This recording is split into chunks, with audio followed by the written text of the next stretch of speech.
As Shan mentioned, my name is Jason Rosenfeld. I'm an assistant professor in the Department of Medicine at UT Health San Antonio. I also direct our global health education program here for the university, and then I'm privileged to serve as the implementing director for the South Texas Community Health Worker Workforce Collaborative. And this is a program focused on training community health workers across 38 counties in South Texas. By way of background, and I'll talk a little bit about it throughout this presentation, I've been working with and have been an ally of community health workers, promotoras, lay health volunteers, all the different terms that we can think of to describe the work that you as community health workers do for pretty much my entire career. And so I'm excited to spend some time with you today, sharing some of my knowledge and experience about giving presentations and designing PowerPoints. So as Cheyenne mentioned, if you wouldn't mind, as we kind of keep going, if you haven't already told us who you are in the chat, please keep that coming. We love to see who you are and where you are coming from.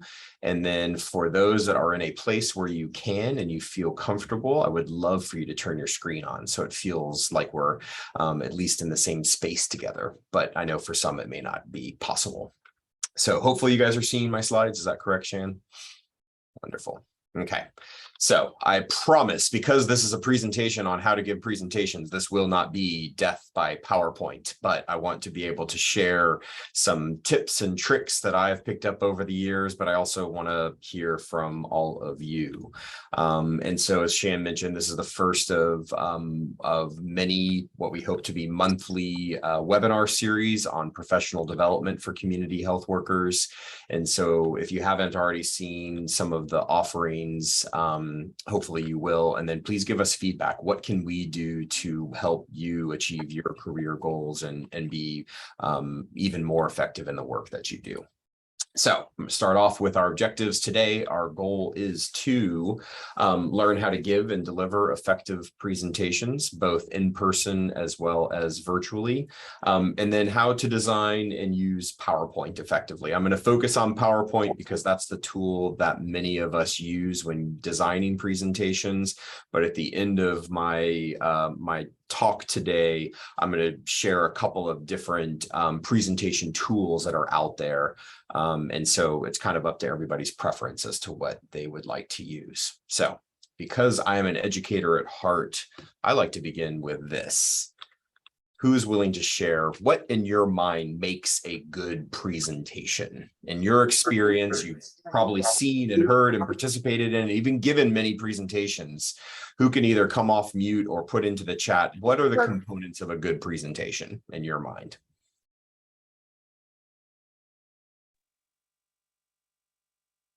Good slides from Myra, thank you.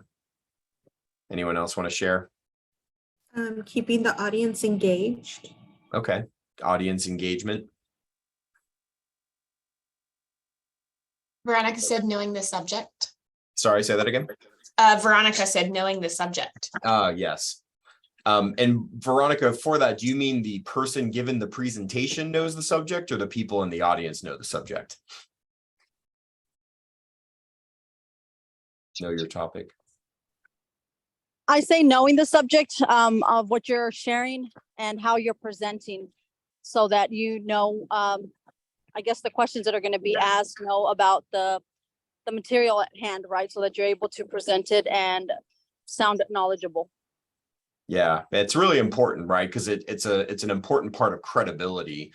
You know, if I was coming up here and saying, hey, I'm going to teach you guys about business practices, and then I declare, but I know little about business practices, you guys have already checked out and probably all of you will leave before I even start my presentation. So it's important to tailor it. And then the other pieces that are coming in, knowing your audience. I see from Janshira talking about storytelling, personal experiences to make the points more relevant, real. I like what Latasha says, short and sweet and good nuggets. Anyone else want to share? This thing also not just me personally. I don't like PowerPoints, but I know we have to use them to showcase and display, but not kind of not just using that as a crutch, kind of stepping away and like the other person said, know your message. So if you know what you're teaching, you don't really have to utilize the PowerPoint to the full effect where you can't move around and engage with the audience and have that connection with them. Yeah, I love that. And that's a big theme that I'm going to hit today to Latasha. So I appreciate you sharing that. PowerPoint is a complement. It is not meant to be the driving force of your presentation. And I'll talk a little bit about how you can best use PowerPoint in that complementary way. So thank you for that. Anyone else? I do like what Surya said, if I'm pronouncing your name correctly. If not, I apologize. But being excited, I think, when I teach about facilitation to medical students, community health workers, or otherwise, the energy you bring into the room is the energy you're going to get back from your audience. So if you come in and you're just dragging and it's like, hey, it's so good to see you all, I can't wait to talk to you, all of you are going to start dragging as well. And so it's about bringing some energy. Sometimes you just got to check yourself, right? And let whatever is hanging over your head or what just happened before you went into your presentation go, so that you can bring your best person forward. So, all right. Last chance to share. I see a well-organized presentation, right? It's got to flow. It can't be jumping around from topic to topic. Anyone else?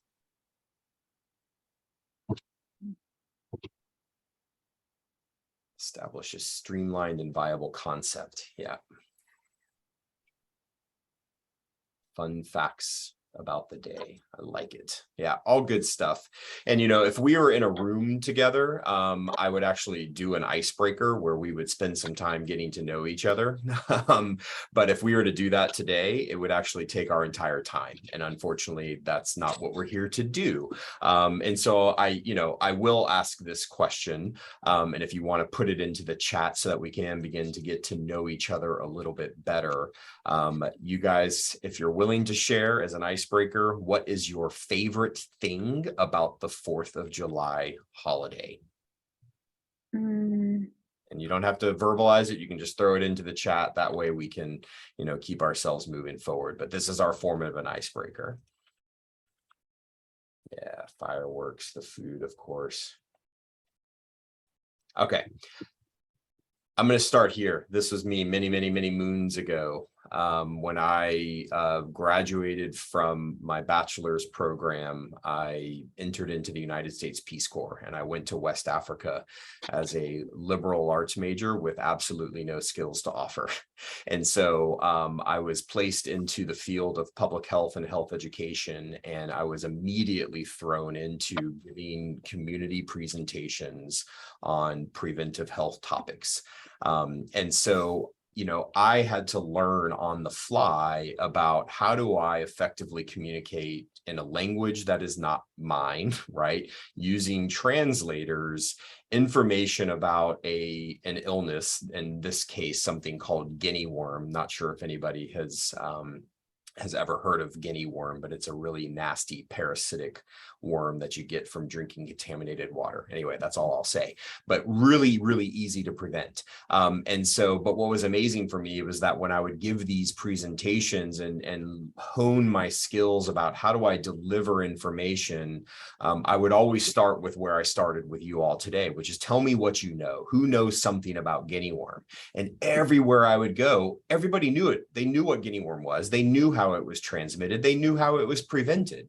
And then I would ask them a question which always got laughs. I would say, how many of you got guinea worm last year? And about 80% of the audience would raise their hand. And it would be that uncomfortable laugh because they all know they just told me how they could prevent it, right? So for me, what was interesting was thinking about how do I do a couple of things. One, deliver information that is interesting to people so that they actually can move from just knowing how to prevent something to actually taking action with their knowledge. But importantly, then thinking about how do they bring this knowledge into their daily lives, right?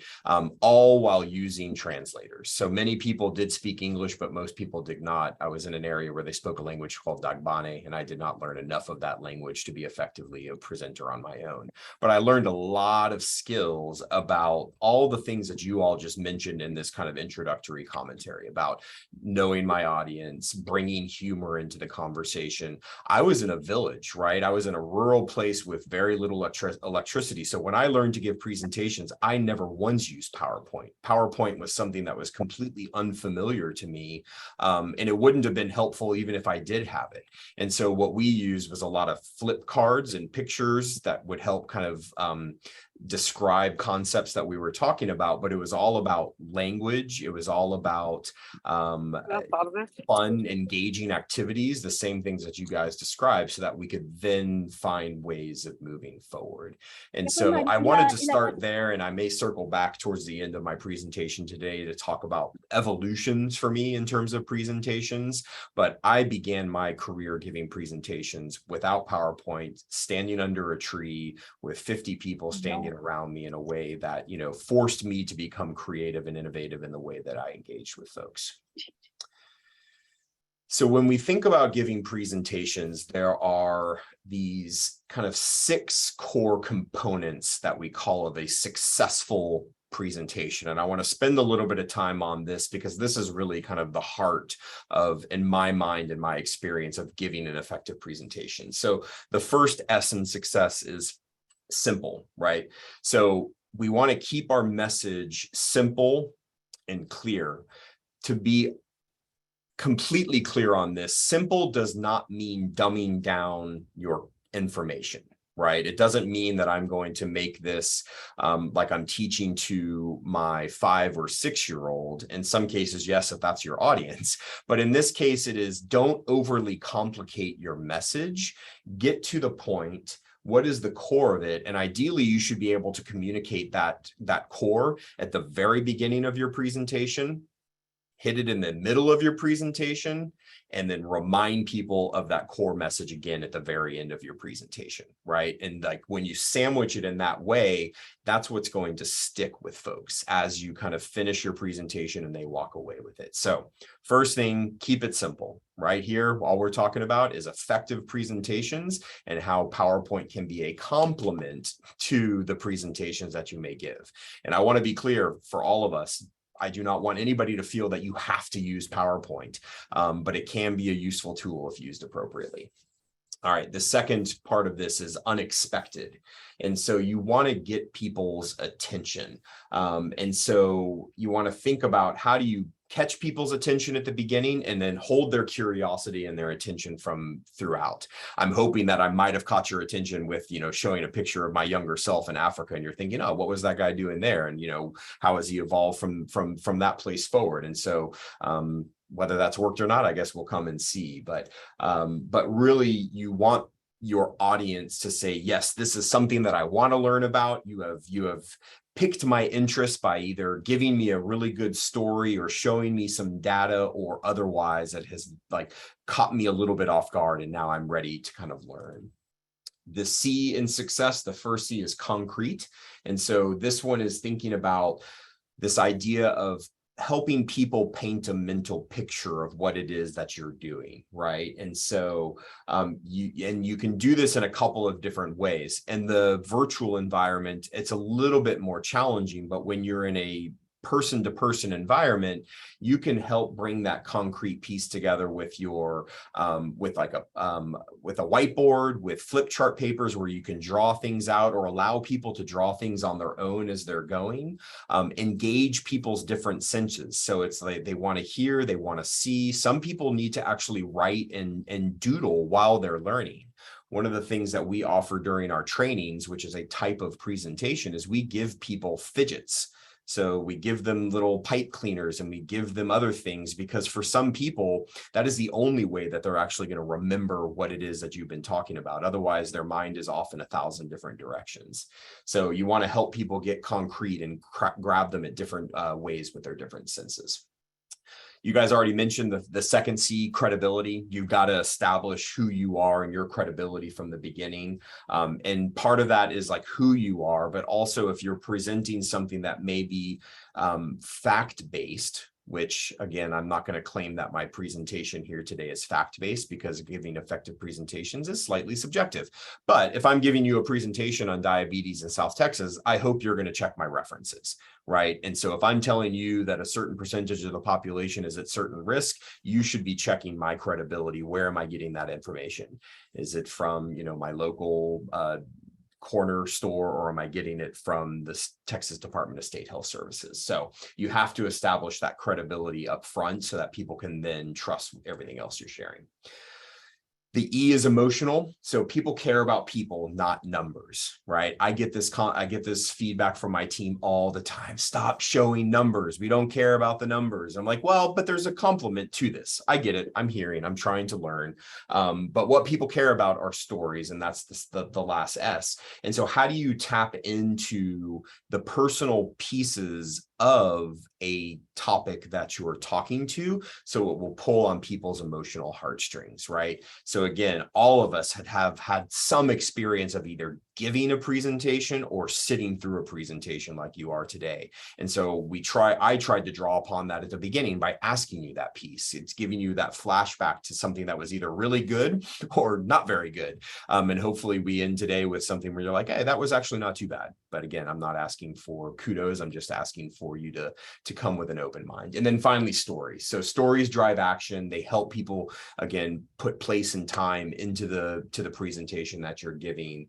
So think about whether it's weaving in your own story, weaving in somebody else's story, but again, it helps bring the topic to life in a way that data and just boring old slides won't be able to do.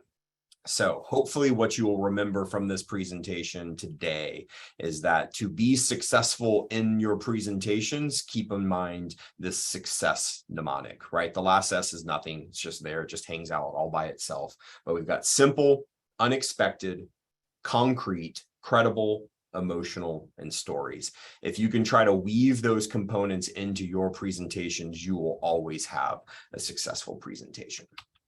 All right, I'm going to hit you with some data now, because again, this is part of how we can scratch different people's itches. So when I was kind of looking around for this comes from the businessinsider.com. They kind of looked at different ways of assessing the effectiveness of PowerPoints and presentations. And what they've determined is that about 38% of an effective presentation is your voice. This comes back to, I think, whoever said this, the energy that you bring and the way that you verbalize what you are sharing with people. 55% of it is nonverbal. This is really essential. We oftentimes ignore our body language, how we as a presenter are sharing our space and time, and also making sure that we're making eye contact with people. Really, really challenging in the virtual environment, right? But hopefully what you're seeing from me is like, you're getting my hands, you're seeing that I'm engaged. I'm not just sitting down, droning on with the same monotonous voice, but trying to bring some energy, trying to make eye contact with those of you that I can see your cameras on.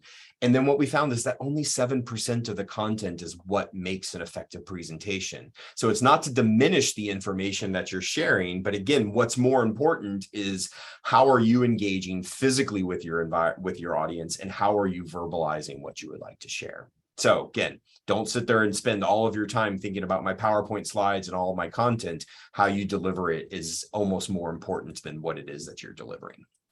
Okay. And then one more slide on data, and then I promise no more of this. What the same assessment found was that 63% of attendees will remember a story, and only 5% will remember the statistics. It's not to say the statistics don't matter, but if you spend all of your time just focusing on statistics, then people are not going to walk away with much in your presentation. But if you can marry that statistic to a story, people will remember that story, and then they may actually remember your statistic as well. So you want to try to find that balance. So again, whether you're doing health education in the community, whether you're giving a presentation to your supervisor, to your colleagues, find ways to weave the stories of the people that you're serving, or the people who are affected by the health issue that you're presenting on, rather than just 75% of people are affected by this, right? So that doesn't mean anything. I shouldn't say it doesn't mean anything, but it is less impactful than the story that you could tell. I'm going to take a quick breath there, catch some water, and see if anybody has any questions for me before I move on to the like some of the nuts and bolts of before and during giving a presentation. I have a question. Yes. My thing is with the story, it's like, you know your audience, you know everything, but it's like you don't want to share too much when you're trying to connect to the audience. It's like, is it a breakdown where you can really simplify it where, okay, because sometimes you don't want to overshare and you don't want to share, you know, and then people get staring like, oh, okay, maybe that was too much sharing. It's a great point, right? And so I think it part of it depends upon your topic, in my experience. So I'll give you a couple of quick examples. I've done some trainings and I've done some education on reproductive and sexual health education. And when we give those presentations, we make it a hard rule that there are no personal stories shared, because this is really sensitive stuff, right? And we don't want people kind of poking into our private lives about this. We can tell anonymized stories about a generic person in a certain situation, but you want to try to avoid your own personal story there. One, because it may be traumatic and it may raise trauma or memories in somebody else, and we don't want to go down that path.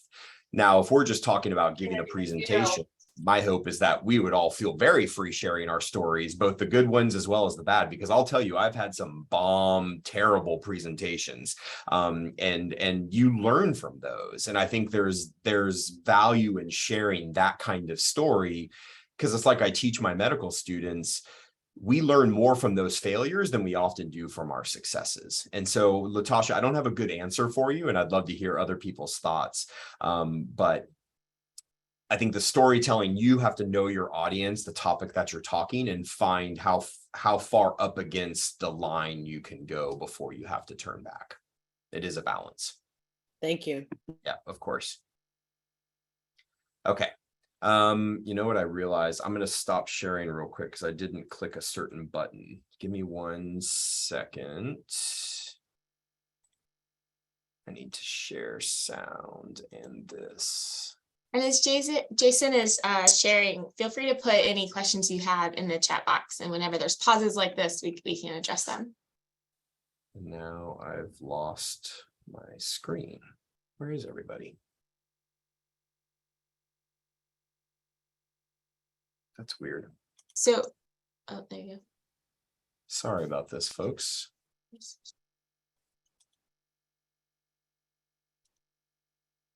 So let's move on. So when we think about the before our presentations, right? So we don't just go into a presentation cold. There are kind of 3 P's that I want you to think about. The first is prepare. You've got to get yourself prepared. You've got to know who your audience is. You've got to know what your topic is. And you need to have your content ready to go. The less we prepare, the more likely we are to not have a successful presentation. And so I just want, I really wish I could see you all. It's really bothering me.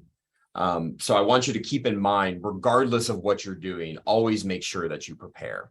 A part of preparation is practicing, right? So whether it's practicing with your dog or cat, your significant other, your children, another colleague, make sure that you've at least run through your content, whether you give the whole presentation up front, or if you just kind of walk through your outline. What you'll find, and I'll share my experience with this in a little while, is that it will reduce the nerves associated with your presentation because you know what you already are going to be saying. So don't diminish the preparation and practice for any presentation that you're about to give.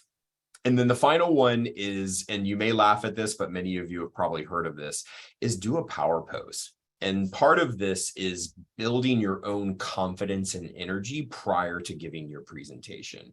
And so the most common one is this Wonder Woman pose, which Amy Cuddy, who gave a TED Talk a number of years about the role of power poses, not just in presentations, but in building our own confidence and interviewing and other things. And so, you know, before you go on stage, before you give your presentation, you know, make yourself big is the whole point of this. And in fact, what I want to show you on this next one is a short clip, which is kind of segments from her TED Talk that I think are useful to think about when you're trying to build that confidence before you get on the stage or in front of the podium. So let's see if we can get this working. So I want to start by offering you a free, no-tech life hack, and all it requires of you is this, that you change your posture for 2 minutes. I became especially interested in nonverbal expressions of power and dominance. And what are nonverbal expressions of power and dominance? Well, so in the animal kingdom, they are about expanding. So you make yourself big, you stretch out, and humans do the same thing. So they do this both when they have power sort of chronically, and also when they're feeling powerful in the moment. So powerful people tend to be, not surprisingly, more assertive and more confident. Physiologically, there also are differences on two key hormones, testosterone, which is the dominance hormone, and cortisol, which is the stress hormone. We decided to bring people into the lab and run a little experiment, and these people adopted for 2 minutes high power poses or low power poses. And I'm just going to show you 5 of the poses, although they took on only 2. This is what happens. They come in, they spit into a vial. We, for 2 minutes, say, you need to do this or this. We then ask them, how powerful do you feel on a series of items? And then we take another saliva sample. Here's what we find on testosterone. From their baseline when they come in, high-power people experience about a 20% increase, and low-power people experience about a 10% decrease. Here's what you get on cortisol. High-power people experience about a 25% decrease, and the low-power people experience about a 15% increase. So 2 minutes lead to these hormonal changes that configure your brain to basically be either assertive, confident, and comfortable, or really stress-reactive. But the next question, of course, is, can power posing for a few minutes really change your life in meaningful ways? And so what matters, I mean, where you want to use this is evaluative situations. We decided that the one that most people could relate to was the job interview. What do you do before you go into a job interview? You do this, right? You're sitting down, you're looking at your notes, you're hunching up, making yourself small, when really what you should be doing maybe is this, like in the bathroom. Okay, so we bring people into a lab and they do either high or low power poses again. They go through a very stressful job interview. It's 5 minutes long. They are being recorded. They're being judged also. We then have these coders look at these tapes, 4 of them. They're blind to the hypothesis. They're blind to the conditions. They have no idea who's been posing in what pose. They end up looking at these sets of tapes and they say, oh, we want to hire these people, all the high power posers. We don't want to hire these people. But what's driving it? It's not about the content of the speech. It's about the presence that they're bringing to the speech. The last thing I want to leave you with is this. Tiny tweaks can lead to big changes. Before you go into the next stressful evaluative situation, for 2 minutes, try doing this in the elevator, in a bathroom stall, at your desk behind closed doors. That's what you want to do. Configure your brain to cope the best in that situation. Get your testosterone up, get your cortisol down, and it can significantly change the outcomes of their life. Thank you.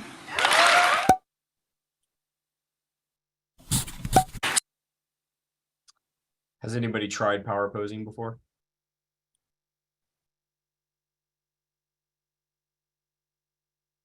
I really wish I could see you all. I saw Jose laughing. I don't know if that's a yes.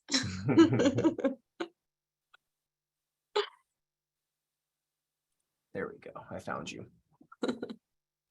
I've done it before. It works. It's the science is crazy. And honestly, if you haven't tried it, I want you all to try it the next time you're about to give a presentation. So 2 minutes, make yourself big. You can do the Wonder Woman pose. You can do the like this, whatever it feels. It's going to feel funny, but it is amazing how it will change your confidence going into a presentation. And as we said before, that confidence will help give you credibility so that you're not, stammering over your words and trying to find your way. So anyway, something to think about. All right. So during the presentation, a couple of tips here. Breathe. Pace yourself. If there's one thing you noticed with that presentation I just shared you, she was going really fast. But also, if you've ever watched TED Talks before, they tend to go pretty fast because people are trying to put a whole lot into their content. For us in this room, I hope that we'll slow down, take deep breaths, and just remember that nobody knows what you're sharing until you share it. So if you make a mistake, you don't have to sit there and say, oh gosh, sorry. like most people won't even know that you've made a mistake unless you tell them that you've made a mistake. Now, if you've given somebody wrong information, you want to make sure that you correct that information. But if you've just tripped over your words or said something that you didn't mean to say, you don't have to acknowledge it, because again, most people are not going to know.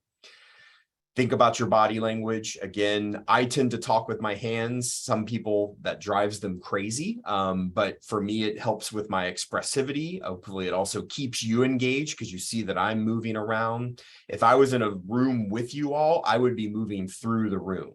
I would be getting close to different people at different times so that, you know, if I saw Jose was falling asleep, I would go get close to him, and then I would move away, and then I would engage people by asking questions. And that's the most important thing, again, is don't assume that people don't know anything about your topic. So wherever you can, ask questions, get them to share their own stories, and keep your energy up. Sometimes those deep, long pauses are really important because you want a point to land. And so find your pace. And when you get to the end of that really important piece, take a breath and let it sit with your audience for a little bit before you then move on to the next topic. And so again, as you can see by this little guy here, is that, you know, all of my moving and eye contact that I'm making with you made my presentation super awesome today. All right, so giving presentations, we've already talked a little bit about this. Know your audience. Do you need slides? If you don't need slides, don't bring the slides. I think in a virtual room like this, it adds a complement to the things that we're trying to talk about. So I have slides.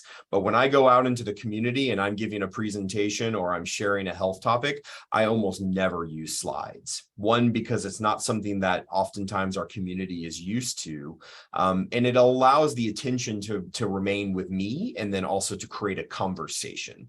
Because sometimes the slides will create a one-way conversation when in fact what we want is a back and forth.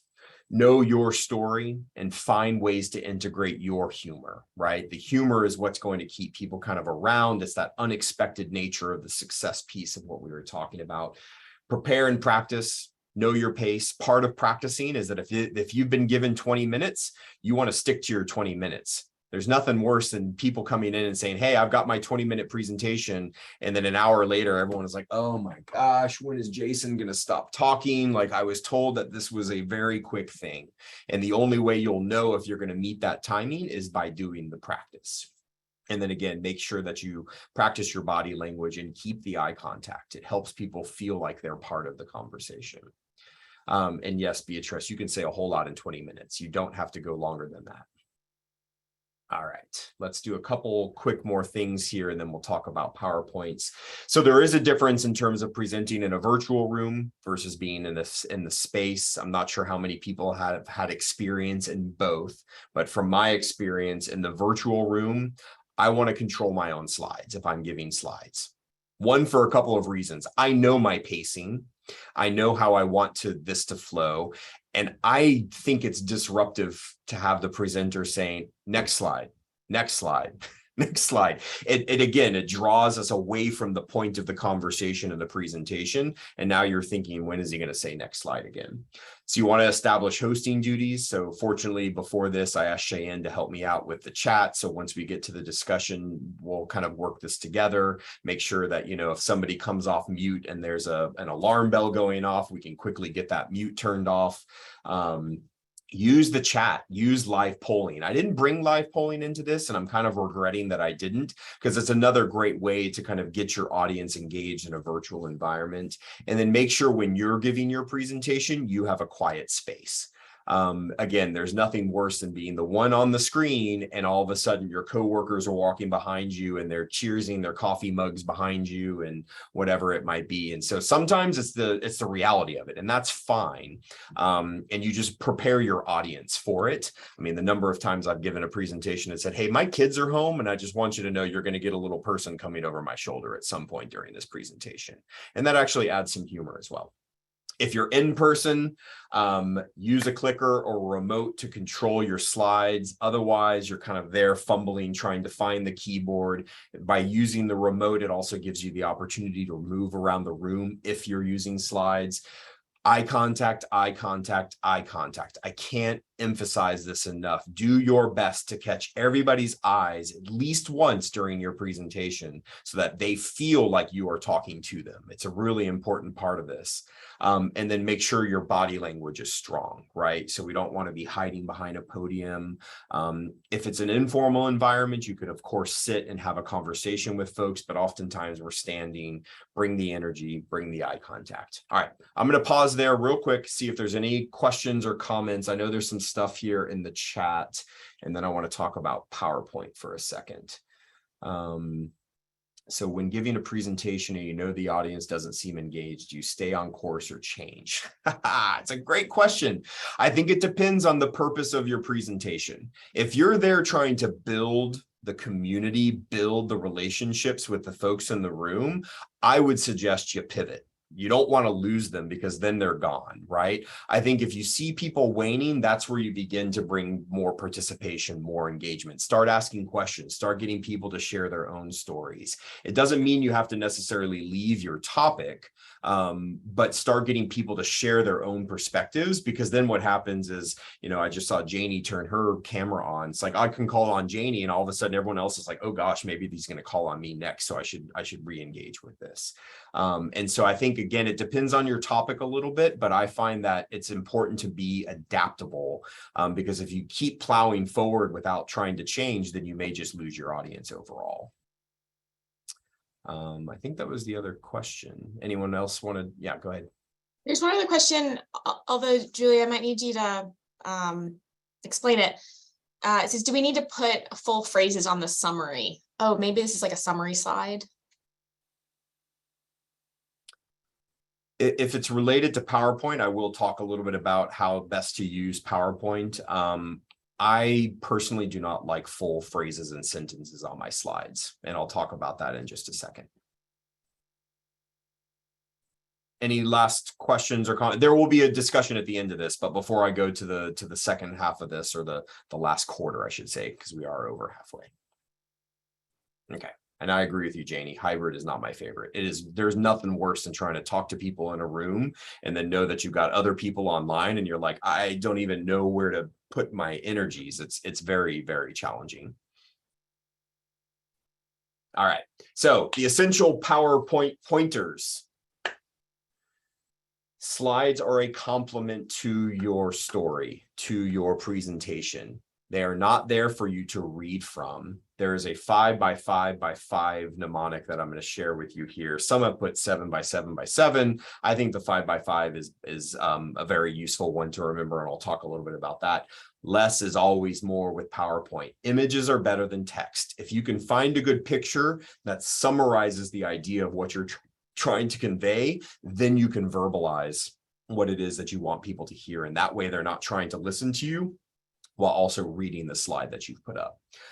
Do not over animate. Do not read your slides. So over animation, sometimes we get excited and we learn that PowerPoint has these beautiful animations, and the next thing you know, there's all sorts of things bouncing around your screen and people aren't paying attention to you, but they're wondering which side the words are going to fly in from next, and they're waiting for that buzzing sound, whatever it might be. Color matters, and you want to find some standardized fonts. So I'm going to talk about each one of these a little bit in turn. So first of all, 5x5x5, 5 words per line, 5 lines per slide, and 5 text-heavy slides in a row. That is your minimum, okay? So you should keep your words brief so people are not reading your slides instead of listening to what you have to say. That's your 5x5 right there, right? Because otherwise you got this cat that says, I hear you, but I'm not really listening to you, because what I'm doing is I'm reading your slides. And so again, there are some academics who will put up all sorts of stuff on there, and then I will be asleep in no time because I don't know who I'm supposed to do, what I'm supposed to listen to. So this 5x5x5 is very useful. Again, as a repeat, 5 words per line, 5 lines per slide, no more than 5 text-heavy slides in a row. Break them up with images, break them up with stories, and you do not need to write full sentences. That is what you are there to do, is to verbalize those sentences. Use a summary, a bullet to help get you to that place. Color matters. This does not work. So sometimes we want the flashy stuff, but it's really hard to read, right? This green, I cannot read it. It hurts my eyes. Even that purple is very hard to read. The contrasting colors works, but man, that yellow is just hurting me. And I can't imagine sitting through an entire presentation where somebody's got just purely yellow slides. And so when I was being trained in my master's program, and again, this is old school stuff, and I don't necessarily think it applies today, I was told the only way to do it is a blue-black background with yellow text. And part of it is the contrast, right? I do like a black background because I think it's really nice. It's easy on the eyes to read. You use a white text, but you want that contrast and you want it to be really easy for people to kind of see and engage with. So think about your colors. Don't go crazy. Don't have a whole bunch of colors all over. And oftentimes nowadays, PowerPoint has a little button up in the right-hand corner that says design, and it will give you some options for really nice designs that you don't even have to think about anymore. All right, next. Keep your fonts and your font sizes consistent. There is nothing more painful than trying to navigate the different fonts that get thrown into a PowerPoint slide. Your eyes have a hard time focusing and it's hard to read them. And then again, I'm going to check out because I can't even follow this. And so oftentimes once you plug in your content, the system will tell you the best font sizes and the best layout for it. And please avoid all sorts of crazy animations because again, it's just not helpful. All it is really distracting. Now, it's okay to have things disappear and appear, but the whole bouncing, spinning, zooming, all of that stuff, it's fun, but it doesn't help you actually land the point that you're trying to make. So keep your animations to a minimum, keep your font sizes standard, and use a easy to read, easy on the eyes to read font. And those are really it, right? I mean, because again, PowerPoint is meant to be a complement. For me, I try to not put many words on them at all, really allow my story to be told. And then the slide is there to help amplify something or to make a point that visually that I cannot make with my words. Last thing, couple of options for presentations. MS PowerPoint is the most common. It's the one that most of us know how to use. Google Slides is, of course, a free option that you can use if you've got Google. I don't love it very much, but I also just don't love Google products as much as I like Microsoft products. And I swear I'm not being paid by Microsoft. I just find the Google Slides don't always work as well as the PowerPoint. Prezi is a fun one. If you are a non-linear thinker, where it's not going from one slide to another, Prezi does this crazy thing where you can zoom in and out of things, you can spin them, and it is a creative way to do it. And it's not animation, I want to be clear, but it's like you could have a picture of, like, if we're talking about mental wellness, right? You could have a picture of somebody's head and then you zoom in to like a part, like into their ear or something, and then the rest of the presentation takes place within somebody's head. Right. So it's just a fun way to kind of keep it light, keep it interesting. Canva, I mostly get used for making flyers and other things, but you can also use it for presentations. And then Keynote's another one that I've heard of. I haven't used it before, but it was highly rated in my search that I was doing. So again, I just put this up here as some examples. You don't have to use PowerPoint. There are a whole bunch of tools out there. It's just we typically use PowerPoint because that's what comes on our computers, unless you're an Apple user, and then you'll find something else. And don't ask me about Apple products because I can't talk about that. So I wanted to end by saying I began my journey giving presentations in rural African villages with no support behind me, just a tree and some picture cards. And I think the kind of culmination, if I might share, of my presentation experience was getting invited to give a TED Talk of my own in San Antonio back in 2016. And this is nerve-wracking. This is something that's recorded, it's shared nationally. I think there was over 200 people in the audience. And I prepared for something like 3 months for a 12-minute talk. because I had to have my words down. And my PowerPoint slides were simple, clean. There was nothing on them but the key message that I wanted to convey at that point in my presentation.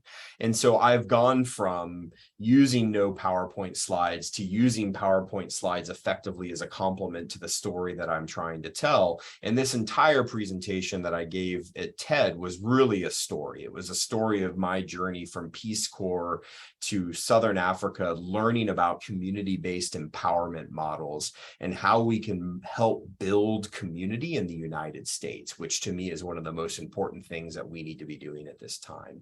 And so it's how do we continue to tell our story? How do you continue to evolve your skills as a presenter, as an educator, as a community empowerment advocate? Because the stories are the most important part of it. And so I'm going to end you with that story there, and I'm going to thank you so much for joining us today. And I would love to have a conversation with you, answer any questions that you might have that didn't get answered in my presentation. But thank you so much.